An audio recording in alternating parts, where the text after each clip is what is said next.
कमलं श्रीगुरुन् वैष्णवाश्च श्रीरूपं साग्रजातं रघुनाथान्वितं तं सञ्जीवं साद्वैतं सावधूतं परिजनसहितं श्रीकृष्णचैतन्यदेवं श्रीराधाकृष्णपादान् सहगणललिता श्रीविशाखान्वितांश्च सच्चिदानन्दरूपाय विश्वोत्पत्ति आदि हेतवे तापत्रय विनाशाय श्रीकृष्णाय वयं नमः। हरे कृष्ण कृष्ण कृष्ण हरे हरे, हरे राम राम राम हरे हरे। परात्पर परब्रह्म स्वरूप श्री राधा विनोद बिहारी श्री गौरीशंकर भगवान, मंच पर उपस्थित माननीय सनातन धर्म सभा के प्रधान श्री रामचंद्र दास बाबा जी महाराज, अपने विद्या के गुरु श्री राम सेवक जी, श्री केवल जी, बलविंदर जी महाराज और हमारी यहाँ की विधायक श्री सुश्री जी तो उपस्थित, अब नाम नहीं लूँगा मैं इस समय।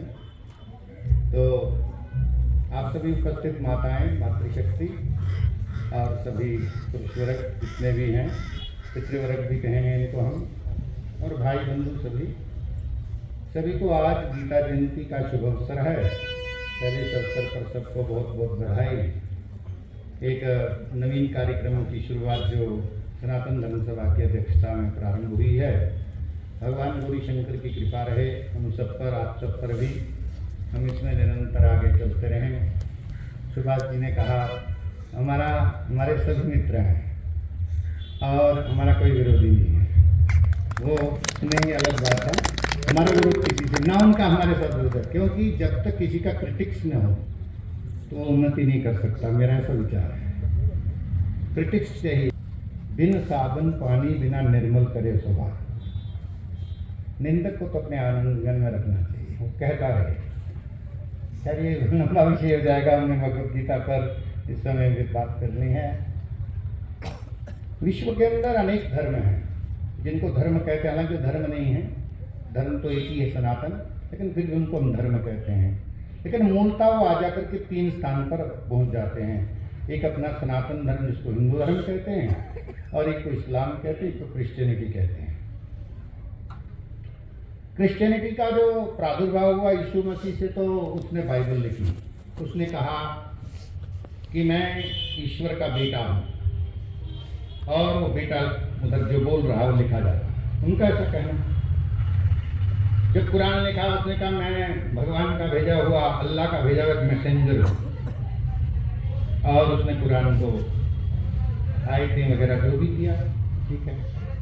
लेकिन जब भगवद गीता की बात आती है, ये स्वयं साक्षात भगवान, पूर्ण ब्रह्म परमात्मा, परिपूर्णतम ब्रह्म जिनको हम कहते हैं, एक ब्रह्म, एक पूर्ण ब्रह्म, परिपूर्णतम ब्रह्म, साक्षात भगवान की वाणी। या स्वयं पद्मनाभ से मुखा पद्मा विनिश्रिता, तो साक्षात भगवान के मुख से निकली हुई वाणी है।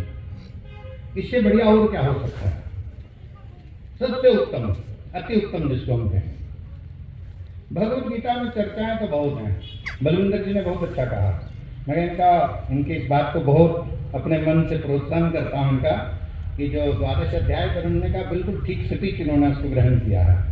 जहाँ भगवान निराकार साकार की बात करते हैं, जहाँ निर्गुण निराकार सगुण साकार दोनों स्वरूपों की बात की गई है, अव्यक्त स्वरूप की बात की है, व्यक्त स्वरूप की बात की, उसमें बहुत सुंदर इन्होंने जो बताया बिल्कुल ठीक कहा, ठीक है, इन्होंने अध्ययन किया, ऐसी बात नहीं है। तो बहुत सुंदर कहा है इन्होंने कि भगवान ने कहा कि ठीक है तू भक्ति कर, भक्ति नहीं करता तो फिर भगवान ने कहा अभ्यास कर, अभ्यास नहीं करता तो फिर कर्म कर, फिर कर्म अर्पण कर। ये सब बात उसमें बिल्कुल ऐसे ही क्रम से बताई। भगवद गीता जब भी आप पढ़ेंगे ना, आपको नवीन नवीन ऊर्जा उसके अंदर से मिलेगी, नवीन नवीन प्रकरण उसमें से दिखने को मिलेगा, एक से एक बढ़िया। जहाँ से आप शुरू कर दो, आप पहले से करो, अंतिम से करो, जहाँ से मर्जी करो।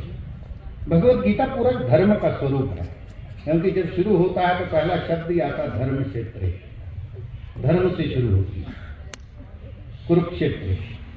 कुरुक्षेत्र में, धर्म क्षेत्र में वहाँ का संवाद किया गया। जब संवाद किया तो संवाद के समय में बहुत से लोगों का ऐसा कहना है कि भगवत गीता जब हुई ना, धृतराष्ट्र ने पहले नहीं सुनी। पहले उसको युद्ध का अपना ही उन्माद था, हमारे साथ भीष्म पितामह हैं, हम कहाँ हारने वाले हैं, कुछ नहीं। कहते 9वें दिन में उसने संजय को बुलाया है।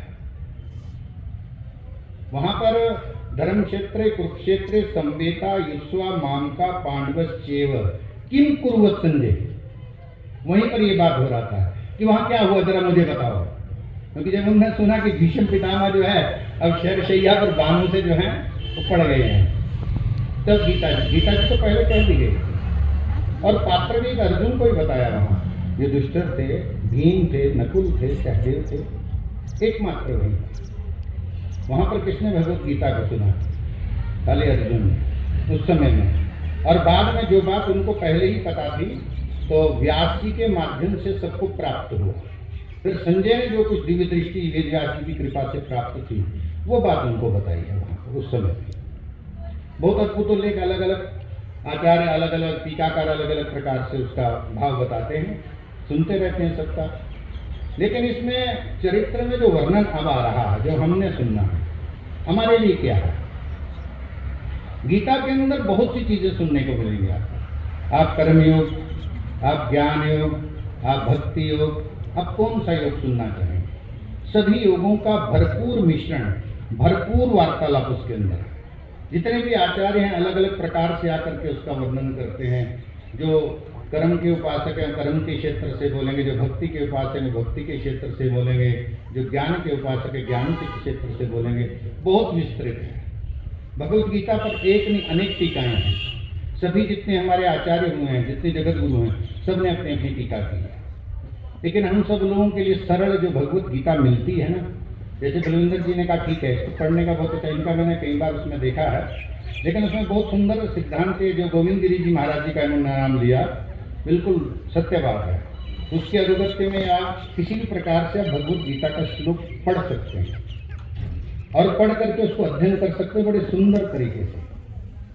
अपने दुर्गालाल जी ने भी बहुत सुंदर पुस्तिका बनाई जिसमें संधि विच्छेद किया गया बड़े ढंग से, उसको भी आप देख सकते हैं। और भी आचार्यों के बड़े गीता तरफ गोरखपुर से भी आते संधि विच्छेद वाले। ये पढ़ने का क्रम है कि जिसके अंदर पढ़ने की लगन होगी तो वो इसको पढ़ सकता है। हमने भगवत गीता 5वीं कक्षा से पढ़नी शुरू की, क्योंकि हमारा विद्यालय ही भारतीय विद्या मंदिर था।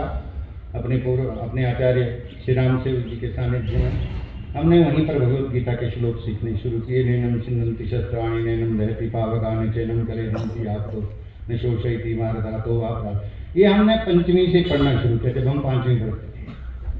तो सुकुल का प्रभाव तो रहा ही अपने जीवन में, इसलिए उसका प्रभाव पड़ा भी।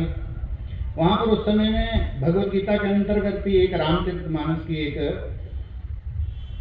उक्ति इन्होंने उस समय में समझाई है मुझे, बहुत सुंदर। उसका भाव भी बहुत सुंदर है।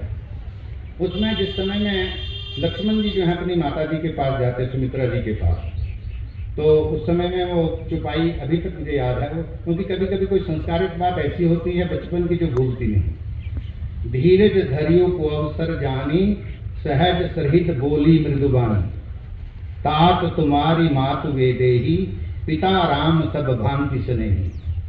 अवध जहाँ तहाँ राम निवासु तहीं दिवस जहाँ भानु प्रकाशु। जो पे सिय राम बन जाही अवध तुम्हार काज कछु नाही। गुरु पितु मातु बंधु सुर साई से अहीं सकल प्राण की नाही। राम प्राण प्रिय जीवन जी के स्वार्थ सहित सखा सब ही के। पूजनीय प्रिय परम जहाँ ते सब मानव ही नाम के नाते। हस के ही जान संग बन जाहू लेहु तात जग जीवन ला। इसका सीधा सा सिंपल बात बताऊं।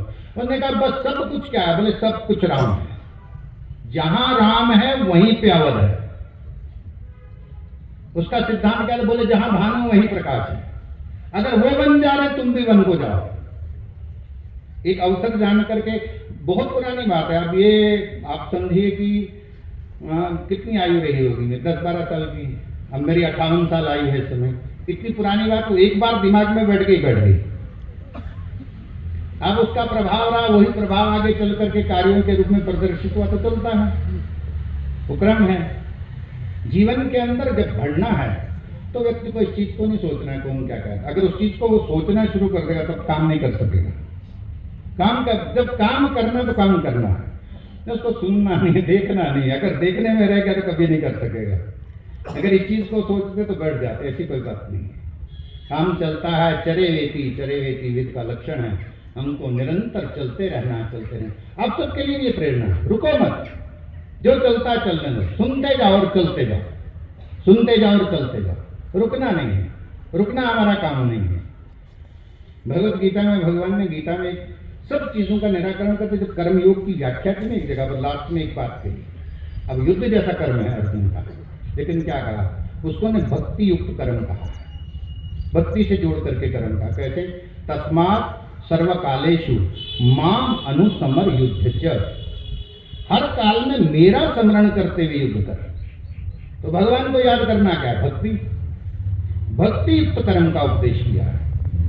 कर्म की बात कई जगह, लेकिन मूल तत्व बात बीच में उन्होंने कही, क्योंकि भगवान की वाणी जो है इसमें मिठास कन्हैया की है। भगवान जगत गुरु शंकराचार्य कहते हैं उसके विषय में क्या कहा? जगत गुरु शंकराचार्य कहते हैं कि सर्वोपनिषदों गाओ दोगदा गोपाल नंदना, सब विष्णु का सार तत्व दो करके रख दिया और गीता जैसे अमृत को प्रदान किया।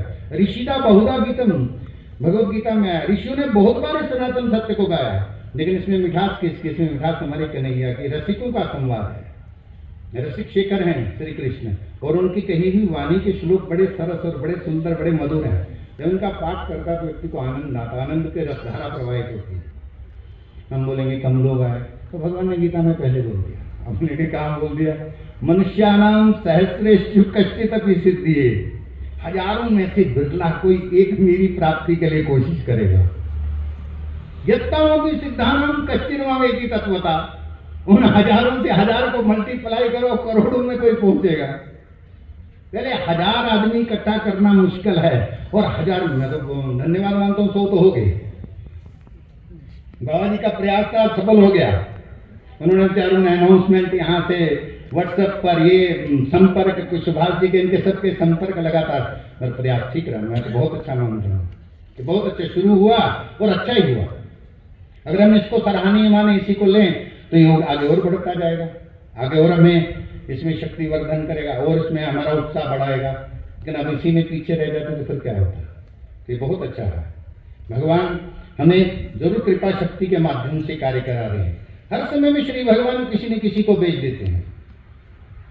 बलविंदर जी ने बहुत सुंदर कहा कि गीता जी पढ़ो, 90 साल के बूढ़े भी पढ़ रहे हैं, बच्चे भी पढ़ रहे हैं। ये ठीक बात है कि पहले जो भी पढ़ने का प्रयास करे, प्रारंभ में उसको पढ़ने को लगता है कि कैसे पढ़ेंगे, लेकिन अब जब आप पढ़ेंगे ना, आप गलत पढ़ो कोई बात नहीं, धीरे धीरे पढ़ो, धीरे धीरे वो शुद्ध होता जाएगा। ये नहीं कि गलत ही पढ़ना है, लेकिन पढ़ना है।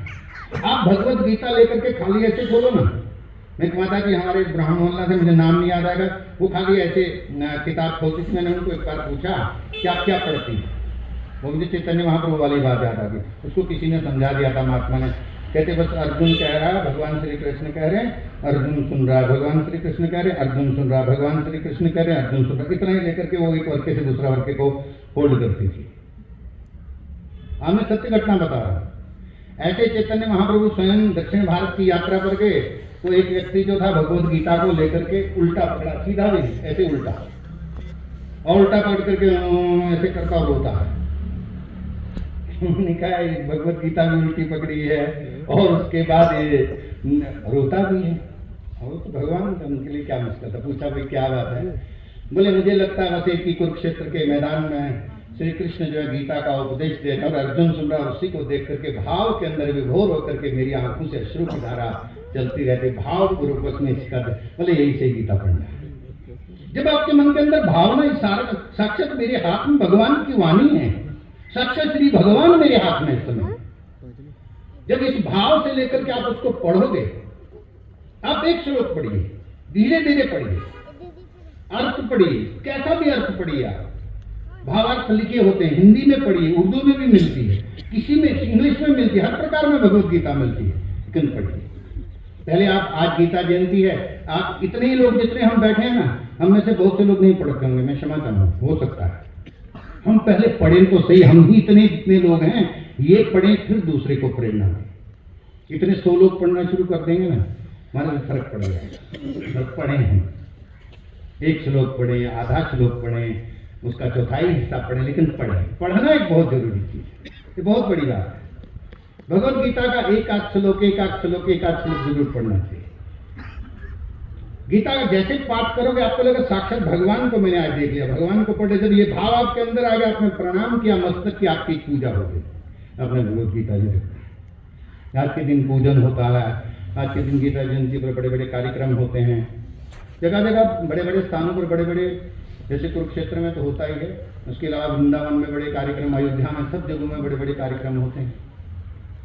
अब हम मूल चर्चा पर आएंगे कि जो कर्म की व्याख्या में भगवान ने कहा कि हर काल में मेरा स्मरण करते हुए कार्य करना, ये भक्ति युक्त कर्म की बात कही है।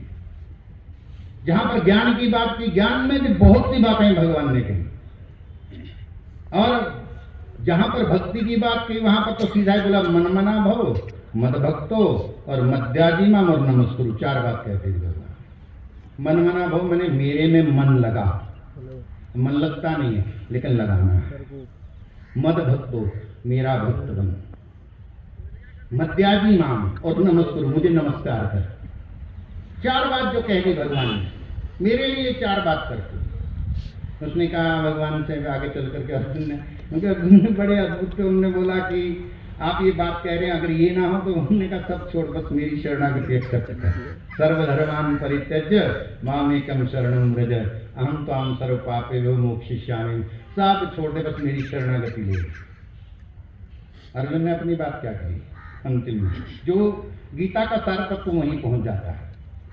गीता में उसने कहा, हम बोलते हैं हमको प्रसाद चाहिए, मंदिर से हम बाबा जी के पास प्रसाद दो, अब गीता जी भी प्रसाद पे मिलना चाहिए। उसने प्रसाद में क्या कहा, नष्टो मोहा और समृद्धि लबधवा तव प्रसादान मैं अच्युत। हे अच्युत भगवान, आपकी कृपा से मेरा मोह नष्ट हो गया और मुझे आपकी समृद्धि की प्राप्ति होगी। भगवान की समृद्धि, भगवान की याद प्राप्त हो जाए, ये भगवद गीता है। और मोह का नष्ट होना जो सबसे मुश्किल बात है। देखो शरीर में, हमारा जो शरीर होता, पंच ज्ञानेन्द्रियां, पंच कर्मेंद्रियां। पंच कर्म की इंद्रियां 2 हाथ हैं, 2 पैर हैं, ये मुख है, और उपस्थ और सोच की जगह, ये जो होते पंच जो है, ये कर्म की इंद्रियां, ये कर्म करने वाले। और पंच ज्ञान की क्या है, 2 आंखें हैं, 2 कान हैं, नासिका है, अपने अंदर का जीवा है और त्वचा, इसको पंच ज्ञान इंद्रियां का। ये 10 को लेकर के व्यक्ति चलता है और 11वां हमारे पास मन है। अब महाराज इसको ये 10 अपने अपने स्तर से खींचते जाते हैं। वो विचार करता है, इसकी सुनूं, आंख कुछ बोलती है, कान कुछ कह रहा है, आंख कुछ देखने की बात करती, कान कुछ सुनने की इच्छा करता, वो बेचारा इसी चक्कर में चलता रहता, क्या करूं क्या ना करूं।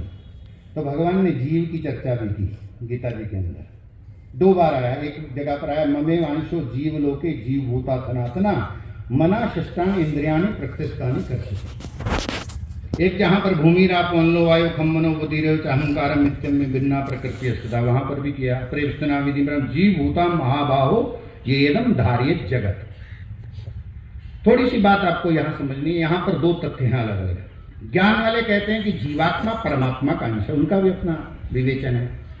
लेकिन यहाँ पर जो जीवात्मा को भक्ति मार्ग वालों ने कहा है, उसने कहा भगवान की शक्ति का अंश है। जीव रूपा शक्ति से अनंतानंत जीव निकल रहे हैं, उसमें हम जीव शक्ति के अंश हैं, भगवान के डायरेक्ट अंश नहीं है। अगर भगवान के डायरेक्ट अंश होते तो भगवान के डायरेक्ट अंश भगवान के अवतार है। मत्स्य कच्छप वराह नरसिंह वामन परशुराम राम कृष्ण, अनेक जो भगवान के अनेकानेक अवतार होते हैं, तो भगवान के स्वयं अवतार, उसको स्वांश बोलते हैं। हम विभिन्नांश में आते हैं, है उसी के अंश, अलग नहीं है उसी के द्वारा। लेकिन जीव के बीच में जीव कहते कार्य नहीं करने पाने लगा। विराट स्वरूप की भावना में जो भागवत के अंदर वर्णन आता है, विराट तत्व की चेतना जब बनाई तो विराट उठ करके जो था, वो जीव जो था वो उठ करके काम नहीं करने लगा। तो भगवान ने पुनः प्रवेश किया, लेकिन जीव के पीछे भगवान बैठा। हर जीव में भगवान है, हर जीवात्मा के पीछे भगवान साथ में है, परमात्मा। जीव के साथ में जब भगवान का प्रवेश हो गया तो जीवात्मा स्वरूप नाम डाल दिया हमने, आत्मस्वरूप हो गया, उसी को कहा हमने। उसको लेकर के ज्ञान वाले अलग चर्चा करेंगे, कर्म वाले अलग चर्चा करेंगे। ज़्यादातर दो ही चर्चाएं रहती है, ज्ञान परक रहती है, एक भक्ति परक रहती है। लेकिन वहां पर हम कहते हैं जीव क्या है, हम कहते हैं जीव भगवान का दास है। वहां पर जीवात्मा को जब वो भाव प्राप्त हो जाए, जब वो ज्ञान की स्थिति में उतनी ऊंची स्थिति को पहुंच जाए, तो जीवात्मा को वहां पर परमात्मा का स्वरूप कह दिया गया। ये भी व्याख्या अलग अलग प्रकार से। अब जितना पढ़ोगे ना, धीरे धीरे धीरे धीरे पढ़ते पढ़ते जिस सिद्धांत को आप समझोगे, वो सिद्धांत आपको धीरे धीरे धीरे समझ में आएगा। अगर आप ऐसे एकदम में समझना चाहोगे नहीं समझ आएगा, लेकिन आप सुनते रहो। जितनी बार सुनोगे उतनी बार में नई नई बात आपको समझने के लिए आएगी। मैं इसमें एक छोटी सी बात, जैसे सुनने की बात सुभाष जी ने की कि हाँ वहाँ पर क्या सुनना है जी, वहाँ पर वही होगा तो वो क्या सुनना हमने। ऐसा ही श्री हनुमान जी की भी बात आती है। प्रभु श्री राम जी के दरबार में हनुमान जी बैठे हैं, तो भगवान राम ने हनुमान जी से कहा, हनुमान तुम जरा कथा सुनने आया करो, कथा सुनने जाया करो। अज्ञानी नाम अग्रगण्य वो किससे कथा सुने। तो उसने कहा प्रभु मैं तो सेवा में रहता हूँ, तो मुझे कथा क्या सुननी। नहीं नहीं नहीं, तुम कथा सुनने जाओ। तो बोले किसके पास जाऊँ, तो बोले ठीक है आप काकभूषुंडी जी के पास कथा सुनने जाओ। तो हनुमान जी वहां से निकले, विश्राम, प्रभु विश्राम में चले गए, और हनुमान जी वहां से निकले। अब उनकी तीव्र गति पहुंच गए वहां पर नील पर्वत पर जहां कथा हो रही थी। तो वहां पर काकभूषुंडी जी कथा करे। काकभूषुंडी जी कथा भी कौन सी चल रही थी, सुंदरकांड की। अब सुंदरकांड में उन्होंने बताया कि हनुमान जी ने एक पैर जो था वो समुद्र के इस तरफ रखा और दूसरा पैर सीधा समुद्र के दूसरी तरफ पार में रख दिया। कि हनुमान जी सोचे ये कौन सी कथा है, ये कथावाचक मेरी गप मारते हैं। उनके मन में हो गया बात तो। और वहां पर जाकर पहुंचे और उन्हें ऐसे फूंक मारी, पूरी लंका जल गई महाराज। उनकी कथा बता, जैसे मैं ज्यादा दो बात ही बताऊंगा उसमें से। अब हनुमान जी जो थे उनको लगा, उन्होंने प्रणाम किया, वो आगे आकर के प्रभु ने पूछा तुमने कथा सुनी। बोले महाराज मेरी गप सुनाते हैं। बोले क्यों, क्या हुआ। बोले तुमने कथा नहीं सुनी ध्यान से। बोले हाँ सुनी, लेकिन क्या, तो राम जी ने उनके हाथ में अंगूठी, तो उस अंगूठी को ऐसे किया, तो घुमाई, जब वो नीचे पड़ी भूमि पर तो अंगूठी पकड़ाना हनुमान, तो हनुमान जी अंगूठी, वो अंगूठी भागती जाए। पूरे भूमंडल, पूरे चक्र में लगते लगते वो जो अंगूठी थी वो सुमेरु पर्वत की गुफा में घुस गई। हनुमान जी भी पीछे पीछे। हनुमान जी वहां पर गए तो वहां पर द्वार पर एक जो है वो वानर खड़ा है, तो हनुमान जी को उसने रोक लिया, रुको भाई। बोले नहीं अंदर है। बोले अंदर कहाँ जाना। बोले मैं हनुमान हूँ। हनुमान, वो उनको देख, हनुमान। उसने कहा क्यों, क्या बात हुई। हनुमान हूँ तो और क्या। तो हंसता है उधर से। उसने कहा हनुमान तो अंदर बैठे हैं, तुम कहाँ से आ गए हनुमान, ऐसा होता हनुमान। तो उसने क्या किया, उसने कहा ठीक है आप हनुमान जी से को मुझे मिलना है, मेरी अंगूठी चली गई है। वो अंदर के जाकर के उसने कहा तुमने कोई आगे पीछे बात तो नहीं की। बोले नहीं थोड़ा हो गया। बोले ऐसा नहीं, वो भी मेरा ही स्वरूप, उसको भेजो। तो अंदर के अंदर जाकर के उन्होंने हनुमान जी को देखा, तो हनुमान जी उनसे बहुत बड़े आकार के थे। वो किसी और कल्प की कहानी थी, क्योंकि कल्प कल्प में अलग अलग प्रभु का रूप है, अलग अलग भगवान रूप तो वही है, लेकिन लीला अलग अलग प्रकार से है। तो हनुमान जी वहां पर गए, जाकर के वो अंगूठी जो थी वो नीचे चली गई, तो उसको निकाला, वहां पर उसकी प्रतिरूप अंगूठी है। बोले हर बार में हनुमान जी आते ऐसा होता है। तो वो अंगूठी लेकर के आए और वापस आकर के पहुंचे प्रभु राम के पास, वो अंगूठी दी, अंगूठी पहने। बोले प्रभु मैं पहचान गया, कथा मुझे सुननी चाहिए। भगवान राम पूरे अयोध्या के लोगों को, जीव जंतु को, सबको ले गए, लेकिन हनुमान जी नहीं गए। उन्होंने कहा जब तक आपकी कथा होती रहेगी मैं भूमंडल पर रह करके कथा को सुनूंगा। आज आप कथा कर रहे हैं, यहाँ हम चर्चा कर रहे हैं, हनुमान जी अविद्यमान है इस समय में, क्योंकि वायु स्वरूप तो नहीं का है, और वो हर जगह रहते हैं। जहां भी राम कीर्तन, कृष्ण कीर्तन, ये जितने भी कीर्तन होते हैं उन सब में हनुमान जी उपस्थित होते हैं। यत्र यत्र रघुनाथ कीर्तनम तत्र तत्र कृष्णमथांजलि, वहां पर हनुमान जी उपस्थित हैं, उनका आशीर्वाद होता है। लेकिन कोई उस चीज को अपने हृदय के अंदर धारण करे तो उसको पता लगेगा। तो ये मैं सुभाष जी की बात जो बोलते ना, हाँ सुनना चाहिए, जहां मिले सुनने की बात सुनो, ध्यान से सुनो, प्रेम से सुनो, उसको भाव से सुनो, आपको उसका फल प्राप्त होगा। अब ज्यादा समय नहीं लूंगा, दो बात मैं अंतिम चरण की रखूंगा, क्योंकि गीता जी जहां से शुरू करो फिर वो उस तरफ से शुरू हो जाए तो वो वहीं पर चलता रहेगा, तो संपन्न तो होगा नहीं। गीता जी में दो बातों का मैं अंतिम चरण में इसलिए कह रहा हूं कि दोनों बातें अपने लिए बहुत आवश्यक हैं। हम सब लोगों को समझाएंगे, सब कुछ करेंगे, लेकिन स्वयं के लिए पहले एक चीज देखनी है। क्या कहा गया है? एक तो शरणागति का भाव, दूसरा अपने लिए। दोनों को हिंदी के रूप में मैं कहूंगा। एक बात ऐसे जो सर्वधर्मान पर, सकल धर्म को मूल है एक कृष्ण भगवान। जितने भी धर्म हैं सबका मूल श्री कृष्ण को कहा। और मूल तजे सब शूल हैं, कर्म योग और ज्ञान। आप श्री कृष्ण को छोड़ दो, फिर कर्म करो दुनिया भर का करो, योग करो दुनिया भर की सिद्धियां। ज्ञान में चले जाओ तो बड़े बड़े ज्ञानियों को ऊपर ला करके ऊपर से नीचे पटक देवे महाराज। मेरा अपना ऐसा मानना है, जो हमें आचार्यों के संबंध में, आचार्यों के अनुगत्य में जो हमने कि कृष्ण को छोड़ दिया, मूल को छोड़ दिया, तो सब तुम्हारे लिए क्या है? ये शूल हैं, कांटा बन जाएंगे। सिद्धांत ऐसा कहता है। कर्म करो, कितना बड़ा कर्म करोगे? महाराज नहुष जैसा कर्म नहीं कर सकते। नहुष ने कर्म किया तो स्वर्ग में गया और वहां पर जाकर कहना इंद्राणी मेरी है, वहां से पटका बन गया अजगर। राजा नृप की कथा भागवत के अंदर आती है। इतनी दुनिया भर की गायों का संकल्प किया, दान किया, एक गाय की हेरा फेरी हो गई तो गिरगिट की योनि मिल गई। तो आप किसी भी क्षेत्र में वहां चले जाओ, कर्म की बात करो, योग की बात करो, ज्ञान की बात करो, लेकिन कृष्ण मूल तत्व है।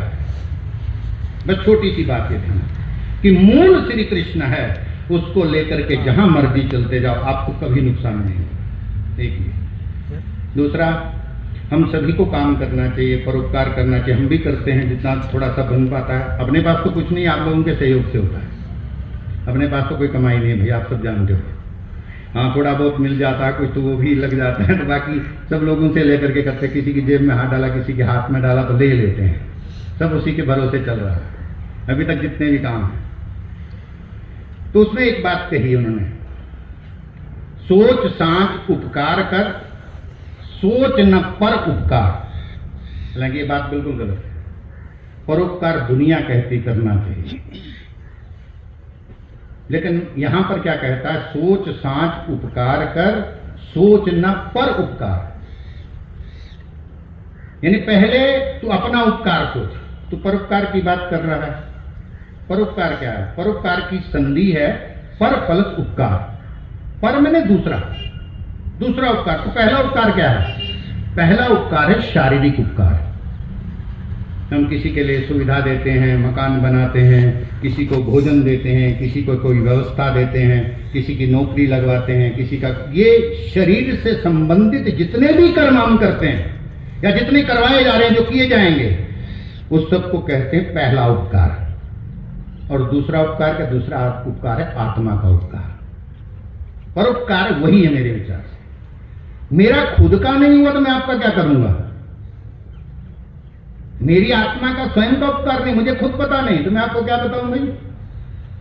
तो परोपकार का वास्तविक अर्थ है आत्मिक उपकार। तो आत्मिक उपकार अगर हो गया तो आप दुनिया के लोगों का उपकार कर सकते हो। तो वरना कर्म के क्षेत्र में, इस क्षेत्र में, उस क्षेत्र में लाखों लोग चल रहे हैं और चलते भी रहेंगे, कभी रुकेगा नहीं काम। लेकिन यहां जो मेरे मन की भावना है, मैंने यही कहा कि पहले अपना उपकार। इसलिए मुझे कभी कई बार विचार आ जाता है कब तक ये लफड़ा करना, फिर मैं कहता नहीं ये पूरा हो जाएगा, फिर वो दूसरा आ जाता है, वो दूसरा हो जाएगा, तब तक पता नहीं तीसरा खड़ा हो जाए। लेकिन चरे वेती चलते जाना, चलते जाना। तो उसकी मैं फिर क्या करेगा? तो उससे दूसरी पंक्ति गई, कर ले प्यार मुरारी ते तो तज दे अपर विचार। तू क्या कर? बोले कृष्ण से प्रेम कर, कृष्ण भक्ति कर। आप बोलेंगे भक्ति करनी है तो बहुत बड़ा लंबा चौड़ा, कुछ नहीं करना है। आपको क्या करना है? आपने एक ही चीज करनी है बस। वो बाबा जी इतने वर्षों से करवा रहे हैं आपको उसका संस्कार है, लेकिन आपने करना है। तो बोलेंगे क्या? एकमात्र एक ही काम। बोले क्या? बोले भगवान का नाम। बेचारे हर साल लगे रहते हैं, आवाज करते हैं, फिर लोग आते हैं, फिर लेट आते हैं, बेचारे घर घर जाते हैं, फिर इनका हजारों का इतने सालों से वो अखंड कीर्तन का जो भाव है, श्री राम जय राम जय जय राम, श्री राम जय राम जय जय राम, श्री राम जय राम जय जय, ये विजय मंत्र है महाराज, सामान्य मंत्र नहीं है। नाम जपते चलो। सब चीजों का अपबल तपबल और बाहुबल, चौथो है बलदान। ये सब काम नहीं आएंगे। सूर पतित को ठोर नहीं है, हारे को हरिनाम, सुनी नहीं मैंने निर्बल के बलराम। राम का नाम, नाम जपो, आप कृष्ण का जपो, शिव का जपो या कृष्ण का जपो, किसी का भी जपो, मगर नाम जपो। नाम के अंदर बहुत शक्ति है। मैं सबको कहूंगा, पवित्र है, अपवित्र है, नहाया है, नहीं नहाया। वैदिक मंत्र तो सीधा, जब पंडित जी पूजा कराते थे क्या बोलते, पानी का छींटा लगाओ। तो है मंत्र क्या, ओम अपवित्रा पवित्रो वा, या पवित्र या अपवित्र या पवित्र पवित्र। फिर आगे क्या बोला, सर्वावस्थान, ऑल कंडीशन। आप सूतक में हैं, आप मूतक में हैं, आप शौच में, आप कहीं भी हैं, सर्वावस्थान। गतो, जा रहा, अपी, आ रहा है, वाह, या जा रहा है, यही है पहले में। नीचे क्या बोलता है, या समृत, जो भी याद करता है, किसको, पुंडरीकाक्ष मैंने भगवान को, साप भाइया अभ्यंतरा शुचियो, बाहर से भी पवित्र अंदर से पवित्र। पीछे बकाया क्या रहा वही तो हम कर नहीं पा रहे, उसी को तो करना है, उसी के लिए यहाँ प्रयत्न इतने साल से चल रहा है, प्रतिवर्ष होता है, उसी का प्रभाव है जो हमारे समाज के अंदर, जो मेरा अपना मानना है, जो प्रतिवर्ष ये विजय मंत्र होता है, उस विजय मंत्र ने प्रभाव दिखाया है। मेरी तो अपनी हृदय की भावना है, मेरा मन ये मानता है कि ये कार्य करता है। ये विजय मंत्र है। विजय मंत्र को लेकर के कई चर्चाएं हैं। मैं सिर्फ एक चर्चा बताऊंगा और वाणी को विराम दूंगा। जिस समय में अपना 2013 के अंदर बहुत बड़ा ये संघर्ष चल रहा था, तो अपने बहुत से महात्मा जनों ने विचार किया कि भारत के अंदर कोई ऐसी सरकार जो अपनी है, उसको पूर्ण बहुमत कैसे प्राप्त हो। और आप सब जानते किसी को उम्मीद नहीं थी। अपने मध्य प्रदेश के अंदर देवास नाम का एक स्थान है, मैं जगह नहीं बताऊंगा, वहां पर उन सब ने मिलकर के एक बहुत बड़ा 4 दीवारी से क्षेत्र था। उस क्षेत्र के अंदर महात्मा जन बैठे। कुछ लोग, अब संगठनों का नाम नहीं लो, अपने ही संगठन है सारे, जिनने उसमें सहयोग किया और उनके लिए पूरी सुविधा वहां पर जुटाई। और उनने, क्योंकि अनुष्ठान कोई सरल आदमी नहीं कर सकता, अनुष्ठान में बहुत नियम होते हैं, और उन्होंने विजय मंत्र का 13 करोड़ जप किया और 13 करोड़ जप का प्रभाव हुआ। मेरा तो ऐसा मन है, ऐसा नहीं, जब तक भगवान की कृपा नहीं होगी हमारे, तब तक कुछ नहीं होता। वो श्री भगवान जब चाहेंगे सब कुछ होगा, लेकिन आपको भी आगे बढ़ना है। आप जब आगे चलेंगे, भगवान सबके लिए उपयोगी हैं। भगवान का मैं बताऊं, उनके पास दुर्योधन गया तो दुर्योधन को लेकर के सब सशंकित है, तो भगवान ने नारायणी सेना उसको अर्पित, लो भाई नारायणी सेना। राजसू यज्ञ की बात आई, भगवान ने कहा सब मम प्रिय, सब मम उपजाए, सब मेरे प्रिय, सब मैंने ही पैदा किए हैं। राजसू यज्ञ में जब दुर्योधन ने भगवान से कहा कि प्रभु मुझे भी कोई काम दो, आप वो सब उधर से इशारा कर रहे हैं भगवान को, अर्जुन ये सब, कि कहीं अगर रसोई का पता नहीं कितना नमक डाल दे, सारी रसोई खराब कर दे, कहीं पानी में दे दो पता नहीं क्या कुछ डाल करके खराब कर दे। भगवान ने क्या कहा, बोले एक काम, बोले क्या, बोले इसको कोषाध्यक्ष बना देने का, हो गया बंटाधार। अब पूरे कोष का ही अध्यक्ष इसको बना दिया, अब तो काम ही खराब है। लेकिन भगवान के सब उपजाए हुए में भगवान से बढ़कर कौन जानता है। भगवान जानते थे कि इसके हाथ में एक चक्र है, तो भगवान को ही पता है ये जितना खर्च करेगा उतना दुगना आएगा। तो भगवान ने उसको कोषाध्यक्ष बनाया। वो जानबूझ करके जहां 1 रुपए का काम था वहां 10 रुपए लगाने, और 10 की जगह 20 आने लगे। ये तो भगवान को पता, हमको तो नहीं पता। लेकिन वहां पर एक सिद्धांत बताता है कि भगवान की लीला में बड़ी अद्भुत है, इसलिए लीला धारी है, लीला चरित्र है, उनकी गीता, उनका सब, उनके हम सब जन हैं, उनके दिवस पे हम सब लोग इसका श्रवण कर रहे हैं। मैं इतनी बात कहूंगा, नाम जपो, नाम गाओ, नाम सिमरो, और नाम से हम सब लोगों का कल्याण होगा। इतना ही कहकर के मैं अपनी वाणी को विराम दूंगा। जय श्री राम।